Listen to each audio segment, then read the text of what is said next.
चलिए आइए खुदा के कलाम में हम एक बहुत खूबसूरत चीज को देखेंगे। बहुत अच्छी खूबसूरत बात है, आप जैसे आए हैं वैसे नहीं जाएंगे। इसलिए थोड़ा सा समय, मैं बहुत ज्यादा नहीं बोलता हूं, ध्यान रखिएगा कि आपको जो अभी बोला गया है शाम तक का, आप उसका डर ना करें। लेकिन एक सब्जेक्ट जो पवित्र आत्मा ने मुझे दिया है, मैं आप तक पहुंचाना चाहता हूं। सबसे पहली बात, अभी हमने उपस्थिति की बात करी, परमेश्वर की उपस्थिति को महसूस करो, है ना। मैं जिस चीज से आशीषित होता हूं, जो चीज मुझे बहुत अच्छी लगती है, वो एक बात है जो आपको और मुझको जानना है, रोज इस बात को पढ़ना। तो आप रोज जब इस बात को पढ़ोगे, जो वर्ष मैं अभी आपको देने वाला हूं, वो वर्ष जब आप रोज पढ़ोगे, मैं रोज पढ़ता हूं और रोज अपने आप को याद दिलाता हूं इस बात को, और जब मैं याद दिलाता हूं तो मैं दिन भर इंजॉय करता हूं, दिन भर खुदावन के हुजूर रहता हूं, दिन भर मैं ये चाहता हूं कब मैं वो समय निकालूं कि मेरा दुआ का समय हो, कब समय निकालूं कि मैं खुदा के कलाम को खोलूं, कब समय हो कि मैं खुदा के कलाम के उस प्रकाशन और दर्शन में चले जाऊं। और ये क्यों करने पाता हूं? क्योंकि बाइबल का दिल जिसे मैं बोलता हूं, जिसने मुझे जिंदा किया है, अगर आप निकालें सपन्या उसका 3 अध्याय और उसकी 17वीं आयत, सपन्या 3:17, देखिए मैं आपके सामने पढ़ता हूं। तेरा परमेश्वर यहोवा, एक बार मेरे साथ रिपीट करेंगे, अच्छा लग रहा था सुबह। तेरा परमेश्वर यहोवा तेरे बीच में है, वह उद्धार करने में पराक्रमी है। अब ध्यान से ना, वह तेरे कारण आनंद से मगन होगा, अब वह अपने प्रेम के मारे चुपका रहेगा, फिर ऊंचे स्वर से गाता हुआ तेरे कारण मगन होगा। हालेलुया। जब आप खुदा की उपस्थिति में जाते हैं ना, जब आप दुआ में बैठते हैं, जब आप आराधना करते हैं, अभी मालूम है आपका और मेरा परमेश्वर क्या कर रहा था? वो डांस कर रहा था। इंग्लिश ट्रांसलेशन कहता है वो आनंद के कारण मगन होगा। वो किसके कारण मगन हो रहा है? वो आपके कारण मगन हो रहा है। वो अपने प्रेम के मारे चुप करेगा। आप जैसे भी हो साहब, देखिए कोई सिद्ध नहीं, मेरे अंदर ढूंढेंगे 10 गलतियां मिल जाएंगी। हम सब पाप इसलिए नहीं करते क्योंकि हमें पाप पसंद है, यीशु मसीह पर विश्वास करने के द्वारा हम पाप नहीं करने के प्रयास में हैं। ठीक है, तो कई बार गलतियां हो जाती, तो वो लिखा वो उद्धार करने में पराक्रमी है। आपका गुनाह उतना बड़ा नहीं जितना वो बड़ा उद्धार करता है। हालेलुया। इसलिए जब अपने खुदावन के पास आए, खुदावन कहता है, कलाम कहता है वो उद्धार करने में पराक्रमी है, वो अपने प्रेम के मारे। अरे साहब, आपके प्रेम के मारे नहीं, आप उससे कितना प्रेम करते हो उसके मारे नहीं, वो आपसे इतना बेपनाह मोहब्बत करता है कि वो आपसे चिपका रहेगा। और ये मैं नहीं कह रहा हूं कि किसी मनुष्य का विचार हो, ये खुदा का कलाम कह रहा है, चुपका रहेगा और तेरे कारण आनंदित और मगन होगा। हालेलुया। भजन संहिता 23 में एक बहुत खूबसूरत चीज है, उसको मैं थोड़ा सा समझाना चाहूंगा और फिर उसके बाद अपने मेन कंटेंट में हम चलेंगे। इसके अंदर लिखा हुआ है,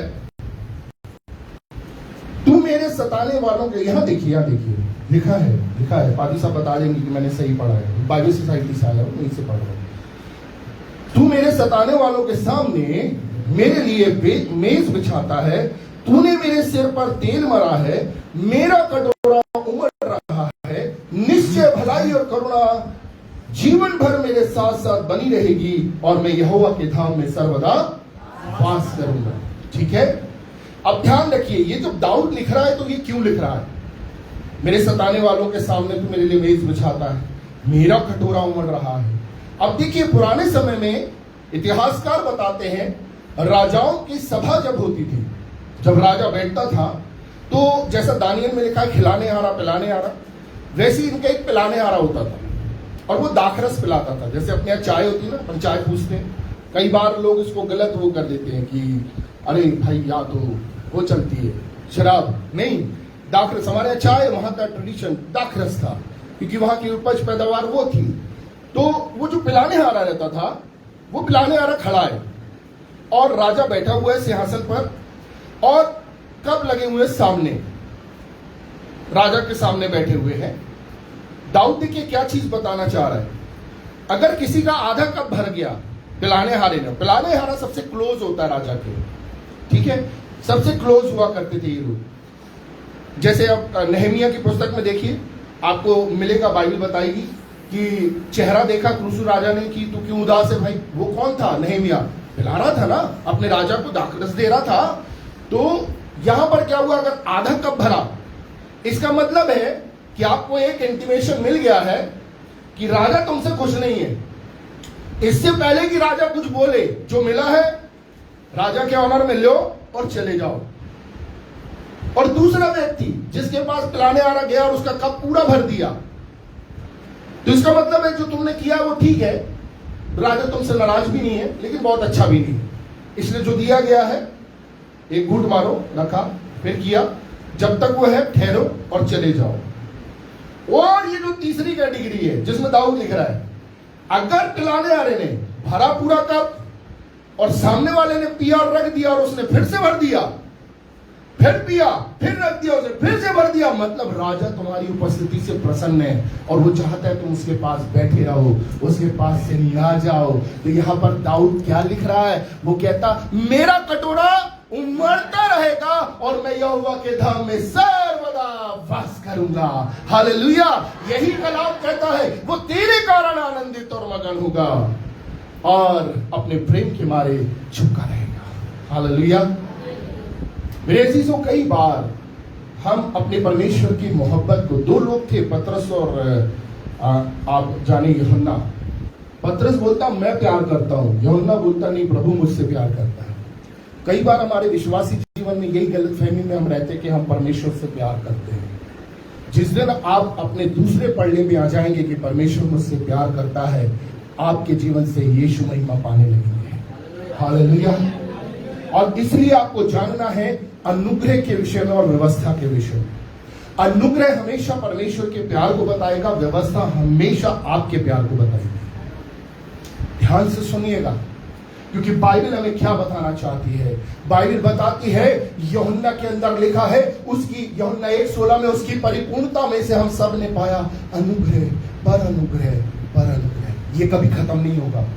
और फिर बाद में 17वीं आयत में कहता है, क्योंकि व्यवस्था तो मूसा के द्वारा दी गई, परंतु अनुग्रह और सच्चाई यीशु मसीह के द्वारा पहुंची। मूसा सेवक है, परमेश्वर के घर का सेवक है, और जब वो सेवक है तो दे रहा है, लेकिन जो बेटा है वो लेकर आ रहा है। हालेलुया।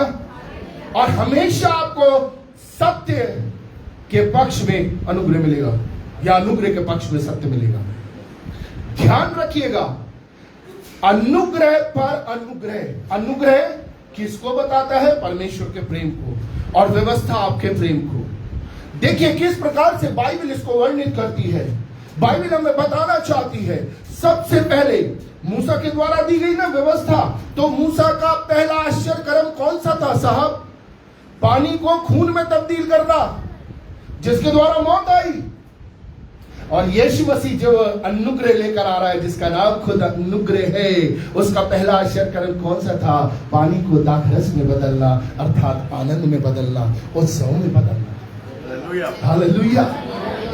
अरे व्यवस्था के अनुसार जब मूसा जाता है, अपनी जूती उतार, ये जगह पवित्र है, और अनुग्रह के तहत तुम जैसे हो अपने पिता के पास हो, वो तुम्हें गले लगाएगा और कहेगा इसको जूता पहनाओ।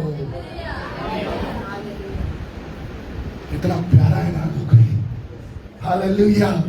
वो तेरे प्रेम के कारण, अपने प्रेम के कारण वो आपसे और मुझसे प्यार करता है साहब, वो आपसे और मुझसे प्यार करता है। हाँ, व्यवस्था में श्राप बने रहते हैं, अनुग्रह में वो हमारे लिए शापित बना के हमें शाप से छुड़ा दे। हालेलुया। अनुग्रह में हर एक श्राप क्या है? टूट जाती है। ओ खुदावन का अनुग्रह हमारे लिए बहुत है। ध्यान रखें, बाइबल हमें एक चीज को बताती है, ध्यान से सुने। जिस दिन बनी कौम इज़राइल गुलामी में से निकला, आप उसको स्टडी करें, इतिहासकार बताते, गुलामी में से निकलने के ठीक 50वें दिन मतलब 10 दिन बाद मूसा गए पहाड़ पर, और ठीक 1 दिन बस लेट हुए थे, 50वें दिन। और पहाड़ पर क्या दी परमेश्वर ने? व्यवस्था। ठीक है, जिसे लेकर हजरत मूसा नीचे आ रहे थे, थोड़ा सा टाइम हुए नीचे, परमेश्वर ने कहा नीचे जा। देख इन लोगों ने क्या कर लिया, इन लोगों ने बछड़ा बना लिया है। और ये बछड़ा ऐसे ही नहीं बनाया था, जहां ये काम करते थे, जहां मजदूरी करते थे, वहां का देवदादा बछड़ा। इन्होंने बोला यही हमारा ये हुआ है। ठीक है, तो अब मूसा नीचे आ रहा है, क्या लेकर? व्यवस्था लेकर। और वहां पर 3000 लोग मर गए। यीशु मसीह के वो अनुग्रह देखिए, यीशु मसीह के हामिल कुर्बानी और पुनरुत्थान के बाद जो आजादी आई, ठीक 50वें दिन जब लोग इकट्ठा थे, वो अनुग्रह आया, अनुग्रह आया। और अनुग्रह में बाइबल बताती है वहां 3000 मर गए, यहां 3000 बचा लिए गए। हालेलुया, अरे ताली बजाओ यीशु मसीह के लिए साहब। आपको मालूम है ये 3000 लोग कौन थे? ये कोई बहुत पाक पवित्र लोग नहीं थे साहब, और ये उपवास वाले भी नहीं थे, ये बड़े प्रीस्ट पास्टर भी नहीं थे। इन्होंने सिर्फ एक काम किया था, अपने उद्धारकर्ता खुदावंद यीशु मसीह पर विश्वास। और पवित्र आत्मा ने वहां प्रकट होकर यह बात को बता दिया कि यीशु का लहू आपके हर एक गुनाह को धोने में, मिटाने में विश्वास योग्य धर्म है। हालेलुया। इसलिए मेरे अजीजों, आज जो मैं बात आपके आगे रखना चाहता हूं, अनुग्रह से परिपूर्ण है। आज आप जैसे भी आए हैं, कुछ बातें ऐसी हो सकती है जो आपको लग रहा नहीं हो सकती है ना। यहाँ गवाहियां कई लोग सुनाते हैं, अभी हमने गवाहियां सुनी, लेकिन कुछ ऐसे भी बैठे होंगे, अरे मेरी तो अभी गवाही बनी नहीं, वो बहुत कठिन है, वो नहीं हो सकता। हमें ऐसा लगता वो नहीं हो सकता, और बहुत समय से, क्योंकि हम परिस्थितियों को देख रहे हैं। लेकिन आज एक चीज को याद रखें, मैं आपके सामने बहुत थोड़े समय में एक बात को रखना चाहता हूं। रोमियो 10:17 कहता है, विश्वास सुनने से और सुनना मसीह के वचन। अभी आदरणीय पास्टर जी ने बड़े अच्छे सुनने के, और मैंने कहा प्रभु आज तेरी ओर से है, तेरी ओर से कि तू भेद को प्रकट करे। और मेरे को बड़ा अच्छा लग रहा था, जवान भाई लोग और बहनें लोग जैसे ही पास्टर जी आगे पहुंचे और जैसे ही कुरिन्थियों बोले, तुरंत वहां पर बता दिया जाता कौन सा अध्याय कौन सी पद। यानी ये कंटिन्यू चल रहा है, ये कंटिन्यू चल रहा है। प्रभु का धन्यवाद हो ऐसे खादिमों के लिए जो एक पेन रखते हैं। आपको मालूम है, आपको ऐसा लगता होगा यहाँ पर पास्टर जी आपको चिल्ला रहे, नहीं साहब, रात को 3 बजे तक बंदा दुआ करता है। किस चीज के लिए? आप लोगों के लिए। आपको नहीं मालूम कब से वो खुदावन के आगे टूट रहा, आंसू बहा रहा, उपवास कर रहा है। तो ध्यान रखें, जितना ये आपके लिए प्रार्थना करते ना, आप लोग का फर्ज बनता उपवास के साथ अपने पासवान को प्रार्थना में उठाओ, ताकि हर एक बेड़ियां टूट जाए और आप अपनी आंखों के सामने अपने उस अपास्टर को अभिषेक में भरते हुए देखें, ताकि ये सारा दर्शन पूर्ण हो। Hallelujah, hallelujah. विश्वास सुनने से और सुनना मसीह के। आज हम क्या सुनते साहब? हाँ, ऐसा ही आप सुन रहे हैं क्या? आज हम क्या सुन रहे साहब? वोट में कौन चोरी कर रहा है ये सुन रहे क्या? कहां विरोध हो रहा है ये सुन रहे? रील में क्या बन रहा है ये देख रहे? मेरे अजीजों, ये हमारी सत्यता है, हम सुन रहे हैं। कुछ लोग मेरे पीछे बैठे थे, बच्चों नहीं नहीं नहीं, हाँ नहीं सुनना चाहिए, लेकिन सत्य है, हम सुन रहे हैं। हमारे हाथ में जो ये चीज है ना, आप नहीं बच सकते इससे, ठीक है? इसलिए अपनी कमजोरियों के साथ यीशु मसीह के पास आए, तब आप इसके अंदर वो सुनेंगे जो प्रभु आपको सुनाना चाहता है। हालेलुया। विश्वास सुनने से और सुनना मसीह के वचन से। तो बाइबल हमें कुछ चीज बताना चाहती है, जो तुम सुनोगे उस पर विश्वास करोगे। लेकिन एक बाइबल सम्मति देती है कि सुनना मसीह के वचन से। जब आप सुनने आए हो, आज हम क्या सुन रहे हैं? बाइबल देखिए, अगर पढ़े कोई रोमियो उसका 10वां अध्याय की 14वीं आयत को पढ़े, उसके अंदर क्या लिखा हुआ है देखिए। इसके अंदर एक बहुत खूबसूरत चीज है। रोमियो 10:14। फिर जिस पर उन्होंने विश्वास नहीं किया, वे उसका नाम कैसे ले? वे उसका नाम कैसे ले? और जिसके विषय सुना नहीं, अब जिसके विषय सुना नहीं, उस पर कैसे विश्वास करें? अब उस पर कैसे विश्वास करें? ध्यान करिए, बाइबल बता रही है हमें। आज हमारे घरों में हमारे बच्चे क्या ऐसे उदाहरणों को जानते हैं? क्यों रे बेटा, बड़ा गिदोन बन रहा है, बैग तो लेकर जा। क्या हमारे बच्चों के आगे हम ये बोलते, जा बेटा आज तेरा ये वाला मैथ्स का एग्जाम है, चल गोलियत कितना ही बड़ा क्यों ना हो, तेरे एक पत्थर से वो मर जाएगा। क्या आज हमारे घरों में ऐसे उदाहरण है कि हम दबोरा के रूप में जानते हैं, यहोशापात के रूप में हमारे बच्चे जानते हैं, हमारे बच्चे जानते हैं मरियम ने कब ढपली उठाई, हम जानते हैं कब कहां कौन सा किरदार था जिसने एक काम किया, क्योंकि जिसके विषय में सुना नहीं।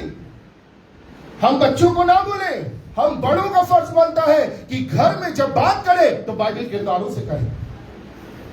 जब आप बात करेंगे ना, ये छोटे बच्चे सुनते हैं साहब, आप इनको ऐसा ही नहीं समझिए कि अपना अपना कर रहे हैं, इससे छोटे बच्चे भी सुनते हैं।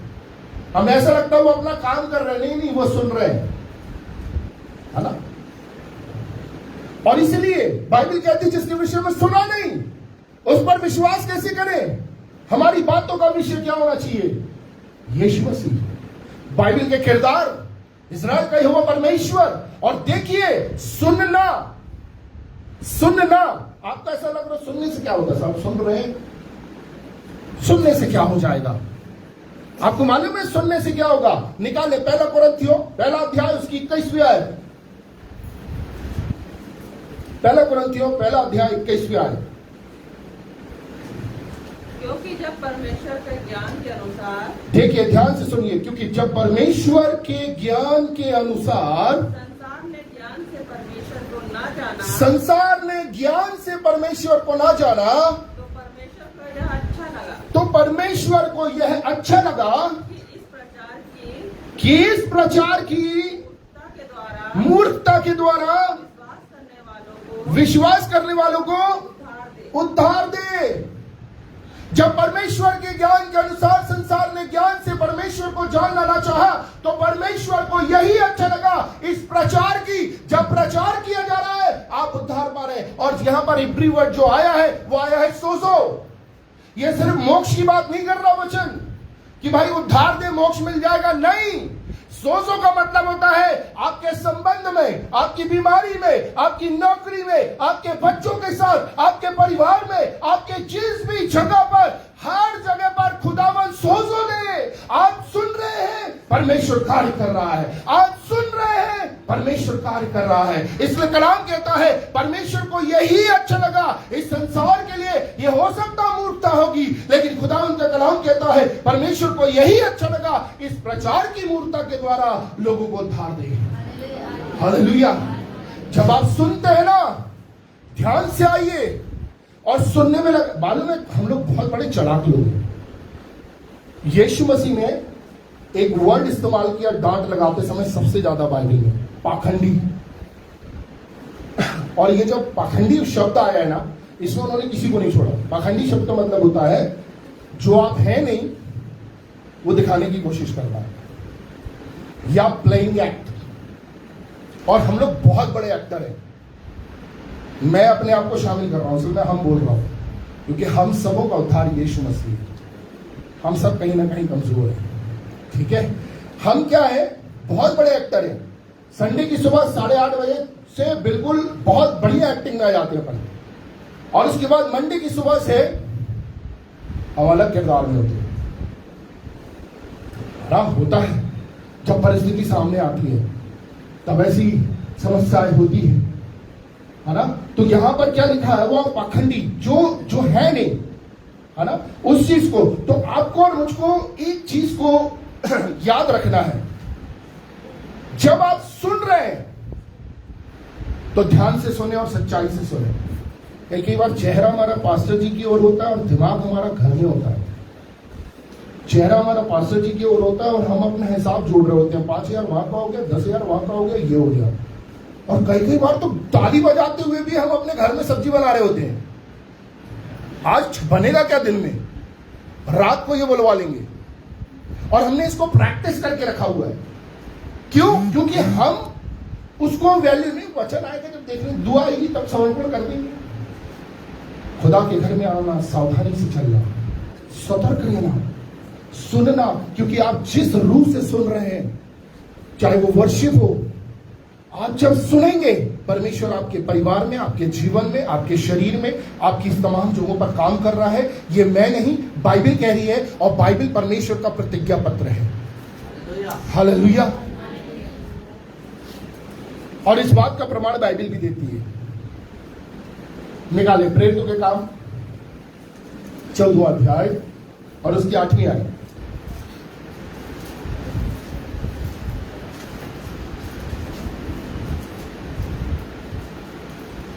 लुस्त्रा में एक मनुष्य बैठा था जी, जो पांवों का निर्बल था। हाँ वह जन्म ही से लंगड़ा था हाँ और कभी न चला था। हाँ, आगे वह पौलुस को हाँ बातें करते सुन रहा था हाँ और इससे हाँ उसकी ओर टकटकी लगाकर देखा हाँ कि इसको चंगा हो जाने का विश्वास है, हाँ और ऊंचे शब्द से कहा, हाँ अपने पांवों के बल सीधा खड़ा हो। हाँ। तब वह उछलकर चलने फिरने लगा। क्या बात है, बोलो यीशु मसीह की। अब यहां पर लुस्त्रा एक जगह है जहां पर एक लंगड़ा बैठा हुआ है और बाइबल उसके विषय में बताती है वो कभी चला नहीं था, लेकिन बाइबल बताती है वो पौलुस को टकटकी लगाए पहले तो देखा और सुन रहा था। ये कंटिन्यूस टेंस है, ऐसा नहीं कि पौलुस जो उस समय बोल रहा है वो सुन रहा है। यहां पर जो टेंस इस्तेमाल हुआ है वो कंटिन्यूस सुन ही रहा था उसको, और पौलुस ने देखा इसको चंगा होने का विश्वास है। अब विश्वास किससे आता साहब? ठीक है, ये कंटिन्यू सुन रहा है तो सवाल उठता है क्या सुन रहा है? सवाल उठता है क्या सुन रहा है?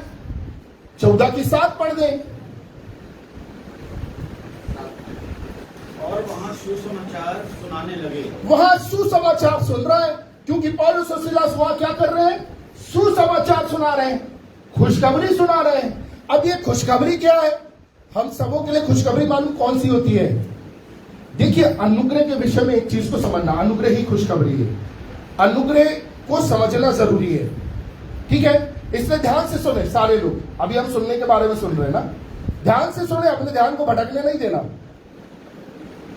न्याय तब होता है जिस चीज के आप हकदार हो वो आपको मिल जाए। दया तब होती है जिस चीज के आप हकदार हो वो नहीं मिल रहा हो और आपको मिल जाए। अनुग्रह तब होता है जिस चीज के आप हकदार भी नहीं है और वो आपको मिल जाए। हालेलुया। अब यहां पर क्या हुआ है? वो सुसमाचार। हम लोग के लिए खुशखबरी मालूम क्या है? खुशखबरी यह है कि हम सब यीशु मसीह पर विश्वास करने के द्वारा बचा लिए गए हैं। हालेलुया। अब आपके मन में सवाल आएगा, हाय रे मेरे पास तो बहुत से पाप है, कुछ गंभीर पाप है, कुछ अंधेरे के पाप है, कुछ जिनको मैं सोच भी नहीं सकती, लेकिन खुशखबरी फिर भी कहती है कि तुम परमेश्वर की संतान हो। हालेलुया। क्योंकि यीशु मसीह के कारण हो। अब ये सुन रहा था। अब क्या सुन रहा था साहब? अब वो सुसमाचार सुना रहे थे, तो क्या सुना रहे थे? तो 14 की 3 पढ़ दें। और वे बहुत दिन तक हाँ वहां रहे, हाँ और प्रभु के भरोसे पर हाँ हियाव से बातें करते थे। हम्म, और वह उनके हाथों से चिन्ह और अद्भुत काम करवाकर अपने अनुग्रह के वचन पर गवाही देता था। अपने अनुग्रह के वचन पर गवाही देने के लिए अद्भुत चिन्ह और चमत्कार हो रहे हैं साहब। तीसरी आयत क्या बोल रही है? वे वहां क्या सुना रहे हैं? वचन सुना रहे हैं, और परमेश्वर अपने अनुग्रह के वचन में कि तुम माफ कर दिए गए हो, अद्भुत चिन्ह और चमत्कार दिखाकर गवाही दे रहा है। हालेलुया। आज यहां पर बड़ी बड़ी गवाहियां हमने सुनी, अद्भुत गवाहियां सुनी। ये इस बात का प्रमाण है कि प्रभु आपसे प्यार करता है, उसका अनुग्रह आपके लिए बहुत है। हालेलुया। और फिर ध्यान रखिएगा, कभी भी यीशु मसीह ने सीधे जाके चंगाई नहीं दी। बाइबल बताती है लोग उसकी सुनने और चंगा होने के लिए आते थे। यीशु मसीह पहले सुनाते थे, उपदेश देते थे, और फिर चंगाई होती थी अपने अनुग्रह के वचन पर। आप जब सुनेंगे आपके अंदर विश्वास आएगा। आपके अंदर कौन सा विश्वास आएगा? अनुग्रह के वचन के द्वारा आएगा। अब चाहे जो कोई भी हो, बाइबल कहती तुम्हारे गुनाह लाल रंग के भी क्यों ना हो। अरे तुमने मेरे बेटे को भी मारा होगा ना, खून भी किया होगा मेरे बेटे का, और अगर मेरे बेटे पर विश्वास कर लिया तो मैं तुम्हें माफ कर दूंगा, तुम्हारे को श्वेत किनाई कर दूंगा, हिम किनाई। यह है अनुग्रह का वचन। और परमेश्वर चिन्ह और चमत्कार दिखा रहा अपने अनुग्रह के वचन के कारण। और अनुग्रह का वचन मालूम है क्या है? 13वां अध्याय 38वीं आयत पढ़े। बस भाई साहब लास्ट में है, ठीक है। जी। इसलिए हे भाइयों, इसलिए ध्यान से सुनना, इसलिए हे भाइयों तुम जान लो कि इसी के द्वारा पापों की क्षमा का सुसमाचार तुम्हें दिया जाता है। पापों की क्षमा का सुसमाचार तुम्हें दिया जाता है। अब देखिए क्या बोल रहे हैं पौलुस आगे, जिन बातों में और जिन बातों से तुम मूसा की व्यवस्था के द्वारा, ध्यान से सुने, जिन बातों से तुम मूसा की व्यवस्था के द्वारा निर्दोष नहीं ठहर सकते थे, उन्हीं सब बातों में हर एक विश्वास करने वाला उसके द्वारा निर्दोष ठहरता है। बोला यीशु मसीह की। आपको मालूम है ये लंगड़ा क्यों बैठा हुआ है? हाय मेरे से ये गुनाह हो गया, शायद परमेश्वर ने मुझे ये दिया। हाय मेरे माँ बाप से ये गुनाह हो गया। कई बार हमारी जिंदगी में हम अपनी विपरीत परिस्थितियों को लेके बैठते हैं, शायद मेरी कोई गलती की सजा प्रभु देगा। नहीं देगा, उसने सजा अपने ऊपर ले ली है, सिर्फ आपने सुना नहीं। और आज आप सुन रहे हो। ये लंगड़ा किस चीज के लिए बैठा हुआ था? देखिए बाइबल साफ शब्दों में बताती, चेलों ने भी यीशु मसीह से पूछा था यूहन्ना 9 में, हे गुरु बता इसने पाप किया कि इसके माँ बाप ने किया? अंधा पैदा हुआ। हमारे मनों में भी यही रहता है। जब हमारे को बीमार हो जाती, फाइनेंशियल क्राइसिस आती, जब हमारे काम नहीं बन पड़ रहे होते, हम तुरंत परमेश्वर को दोष दे देते हैं ना। हाय प्रभु तू सजा दे रहा है, पता नहीं किस बात की सजा मिल रही है। प्रभु कुछ नहीं कर रहा है, तुम उसकी माफी के छाए में नहीं आए हो। जिन बातों में तुम मूसा की व्यवस्था के द्वारा कभी भी निर्दोष नहीं ठहर सकते थे, आप उस पर विश्वास करने के द्वारा उन सब बातों में, बाइबल बोलती सब बातों में निर्दोष ठहरते हो। Hallelujah, hallelujah. तो विश्वास बोलेंगे, विश्वास और सुनना। फिर से विश्वास, विश्वास सुनने से। मैं बोलूंगा विश्वास, आप बोलेंगे सुनने से। ठीक है, विश्वास और सुनना। एक बार और, विश्वास और सुनना। बोलो यीशु मसीह की। तो आप जब भी आराधना में आए, ठीक है, सावधान होकर सुने, क्योंकि जब आप सुन रहे हैं परमेश्वर उद्धार कर रहा है। जब सुन रहे हैं परमेश्वर उद्धार कर रहा है। हमेशा अपने आप को सुनने के लिए तैयार रखें और परमेश्वर उद्धार करेगा। हालेलुया। आइए दुआ करें। खुदावंद तहे दिल से शुक्र अदा करते हैं आपके अनुग्रह, दया और प्रेम के लिए। जो कुछ तूने दिया तेरे खादिम ने ईमानदारी के साथ तेरे लोगों तक पहुंचाने का प्रयास किया। यदि तेरे सेवक से कुछ बात छूट गई या इस पर बढ़ाई गई है तो अपने सेवक को माफ करना और होने देना कि आज का वचन मौजूद तेरी कलीसिया के दिलों में यीशु की लहू की बरसात में फलवंत होने पाए, ताकि आने वाले समय में ये कलीसिया सुनने वाली कलीसिया हो और अपने जीवनों में और परिवारों में कलीसिया में बड़े बड़े चमत्कारों को देखने पाए और बहुत सी जिंदगियों के लिए बाई से बरकत हो, ताकि हर एक बातों में हम घटे लेकिन हमारी जिंदगियों से यीशु का नाम जलाल पाए। ओ खुदावंद, हम तेरे खादिम के लिए प्रार्थना करते जिन्हें तूने इस कलीसिया में रखा है कि वो तेरी भेड़ों की रखवाली करे, उन्हें चराए, उन्हें बढ़ाए। तो यीशु पवित्र आत्मा आपके दूने अभिषेक को आपके खादिम के जीवन में मांगते, उनके परिवार में मांगते, उनके तमाम इर्द गिर्द मांगते, ताकि आपके फरिश्तों की सुरक्षा में रहते हुए शहर शडोल के लिए तेरा खादिम आशीष का सबब बनने पाए। सारा आदर गौरव इज्जत जलाल महिमा आपको देते, प्रार्थना यीशु के नाम से मांगते। Amen. Thank you, Reverend Sumit, for your wonderful